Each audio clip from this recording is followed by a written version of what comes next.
और इतना ही नहीं, विभीषण को लंकेश बना दिया। अब मित्र तो मित्र ठहरे। सुग्रीव जी ने कहा, महाराज मैं मित्र हूं। क्यों मित्र हूं? मेरी ओर से नहीं हूं, आपने मुझे बनाया, इसलिए आपने मुझे मित्र के रूप में मेरा हाथ पकड़ा है, इसलिए मित्र को कुछ पावर अधिक होता है मित्र का। तो मैं कुछ पूछ सकता हूं? महाराज हाँ जरूर पूछो। बोले अभी तो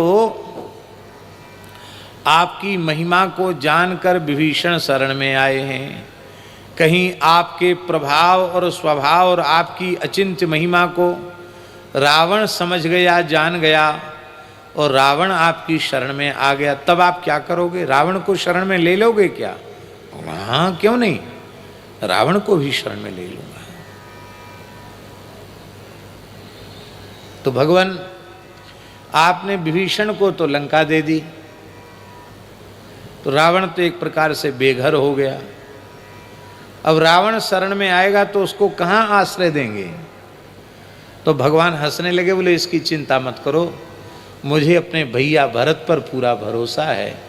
मैं भरत को कहूँगा, भरत मैंने एक जीव को शरण में लिया है, अब मेरी लाज बचाओ भरत, अयोध्या रावण को दे दो। लंका से कम वैभव अयोध्या में नहीं है, अयोध्या रावण को दे दूंगा, लेकिन शरणागत का त्याग नहीं कर सकता।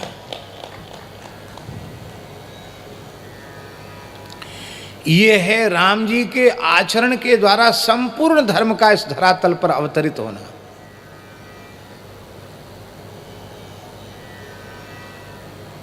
ये ऋषि प्रोक्त बात इसलिए कह रहे हैं कि मैं ऐसा कह रहा हूं, मैं ऐसा कर रहा हूं, ये राम जी कहीं नहीं कहते हैं। हर प्रकरण में किसी न किसी ऋषि का स्मरण करते हैं। वाल्मीकि रामायण में कई स्थलों में उन्होंने कहा कि यह बात मनु जी ने कही है, उसको मैं इस प्रकार से पूर्ण कर रहा हूं।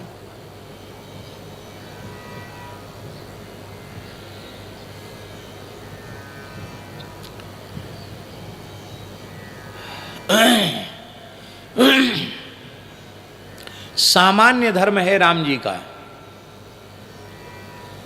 ये 10 लक्षण वाला जो मनुप्रोक्त धर्म है, ये सामान्य धर्म है। आप कहेंगे सामान्य धर्म क्यों है? सामान्य शब्द का श्रवण करके आप उसको हल्के में मत लेना। आप समझ रहे महाराज जी? हल्के में मत लेना कि मतलब ऐसा मत समझना कि सामान्य माने बहुत हल्का, ऐसा नहीं।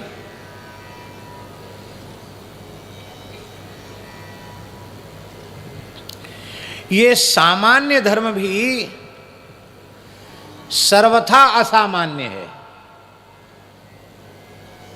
क्यों असामान्य है?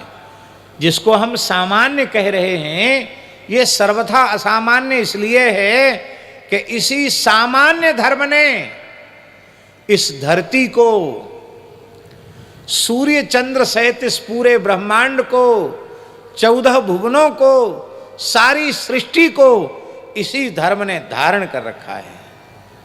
धारणात् धर्म मित्याहु धर्मो धारयते प्रजा ध्रियते येन स धर्मः। जिसके साथ, जिसके द्वारा धारण किया जाता उसको धर्म कहते। धारणात् धर्मः, जो धारण करता उसको धर्म कहते हैं।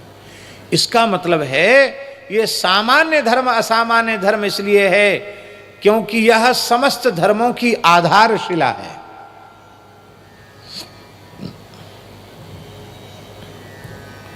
अब प्रश्न दूसरा है कि जब इसी धर्म ने पूरे ब्रह्मांड को धारण कर रखा है, तो अकेले राम जी ही अवतार ले लेते पर्याप्त था। फिर और कौन सी कसर रहेगी जिसको पूरी करने के लिए लक्ष्मण जी को, भरत जी को, शत्रुघ्न जी को अवतार लेना पड़ा? ये प्रश्न है कि नहीं? इसका उत्तर तो बहुत सरल है। अच्छी से अच्छी बुनियाद, नींव भर के छोड़ दी जाए उस पर भवन का निर्माण न हो तो उस नींव से कोई समाधान होगा? किसी अच्छे से अच्छे भवन की नींव, भूमिका, आधारशिला खूब मजबूत से मजबूत, बढ़िया से बढ़िया आप बना दो, चाहे जितना उसमें डाल दो,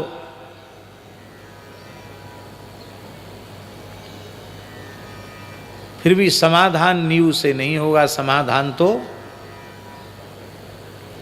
भवन से होगा।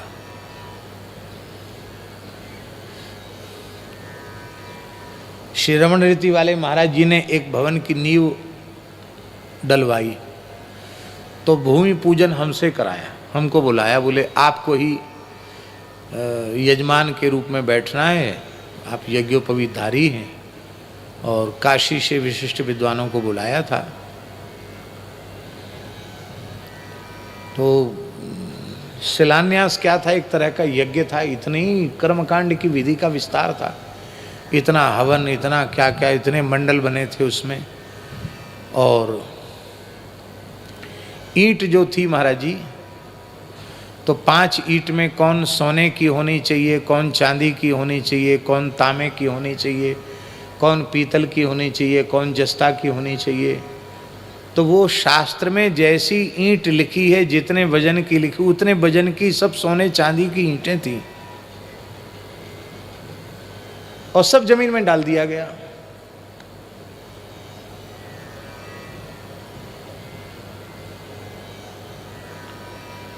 बोले और कुछ नहीं, मन में आ गया कि ऐसे शिलान्यास कभी हुआ नहीं, लेकिन ग्रंथों में तो वर्णन है, तो एक बार तो होना चाहिए।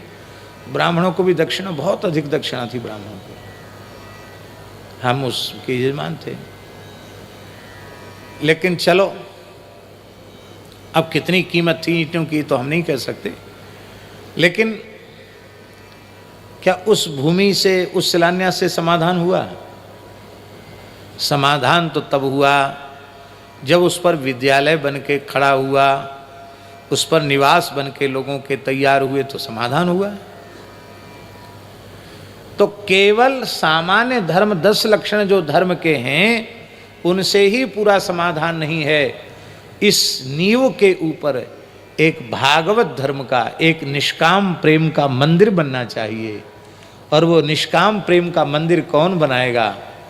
वो नींव तो भरेंगे राम जी, और उस पर महल खड़ा करेंगे श्री लक्ष्मण जी। हाँ,